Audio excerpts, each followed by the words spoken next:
প্রথম উপাদানগুলোকে আমরা এগিয়ে রাখি, ডোমেনগুলোকে কোথায় রাখা 1 2 3, আর এখানে দ্বিতীয় উপাদানগুলোকে তোমরা আপাতত কোথায় রাখলাম 1 4। অ্যাকচুয়ালি এটা আমাদের ডিপেন্ড করে তাহলে কি এখান থেকে দেওয়া আছে কোন তথ্য যদি আমরা একটা যাই এভাবে রাখি জি ছুটে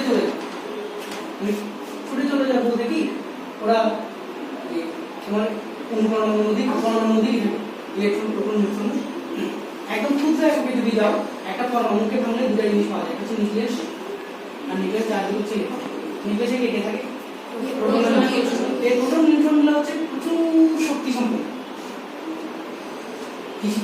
ওদের মধ্যে কি থাকে এই নিউট্রন নিউক্লিয়াস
ফেটে যায় বেলুনের দেয়ালটা খুব পারতাম না। তুই যখন একটা ছোট চিত্র করতে যাবি চাপ প্রয়োগ করলি, এই চাপটা দেয়াল বরাবর সব দিকে সমানভাবে সঞ্চালিত হবে। যখন সব দিকে চাপ প্রয়োগ হয় না তখন হুট করে ফেটে যায়। আর তুই যখন কষ্ট দিচ্ছিস ফেলে দেয়ালটাকে কি করছিস, শক্ত করে ধরছিস, কি করতে হবে চলে যেতে মুভমেন্টের মধ্যে থাকে। ওরা সবসময় কি করে ওই প্রোটন নিউট্রন এগুলো সবসময় কি থাকে নড়াচড়ার মধ্যে থাকে। ইলেকট্রন থাকে বাইরে, ইলেকট্রন চারদিকে কি করতে থাকে ঘুরতে থাকে। তাহলে এক্সপ্রেশন করবো 25 বার করবো। ধরো আমি রিক্সাওয়ালা তোমাকে কোনো কিছু জিজ্ঞেস করছে, তাহলে তুমি ওকে কি বলবা? এই ব্যাপন কি জিজ্ঞেস করছে, তুমি ওকে বলতেছে ব্যাপন কি বুঝছো? তুমি ওকে বলছো তিন বা তাই বোঝাচ্ছে।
যেটা করছো এটা করার কথা না।